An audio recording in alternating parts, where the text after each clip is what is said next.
C-A-M-E-L-S. Camels, get a pack tonight. In 1875, Richard Joshua Reynolds started the R.J. Reynolds Tobacco Company. In 1913, he innovated the packaged cigarette.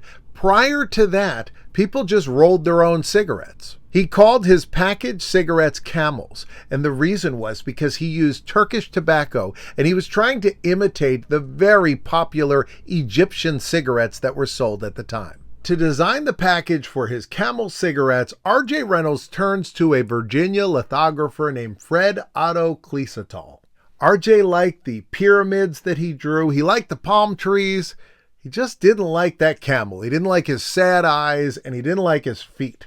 So in September of 1913, R.J. Reynolds sent a photographer named Andrew Jackson Farrell to Winston-Salem, North Carolina, because Barnum and Bailey Circus was in town, and he asked him to try to get a photograph of a camel. This is John Patterson. He was an animal trainer for Barnum and Bailey, and this is the photo that Andrew Jackson Farrell took. This camel was named Old Joe. First camel didn't want to pose at all. Old Joe didn't want to pose either, and he just stood there. So his trainer bopped him on the head, and the camel stood up straight, extended his tail, and gave us this look. This photograph was then given to the lithographer who designed a new camel based on Old Joe. They did a series of ads building up to the release of Camel cigarettes that said the camels are coming, but didn't say what product they were advertising. It wasn't until the fourth day that they mentioned that these were cigarettes. The ad said the camels are coming,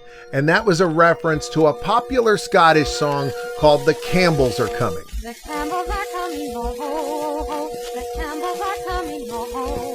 Within a year, R.J. Reynolds had sold 425 million packs of Camels. From 1936 till 1939, the R.J. Reynolds Tobacco Company would run ads that said that Camel cigarettes were good for your digestion. Then, in 1951, over a decade after they stopped running these ads, the Federal Trade Commission finally got around to sending them a cease and desist saying, hey, your product does not aid in digestion in any way. From 1946 until 1951, they ran the famous ads where they said, more doctors smoke Camels than any other cigarette. Now, they claimed that this was done by an independent firm, but it wasn't. R.J. Reynolds was doing the polling of the doctors, and they would give the doctors free R.J. Reynolds Camel cigarettes before they started polling them.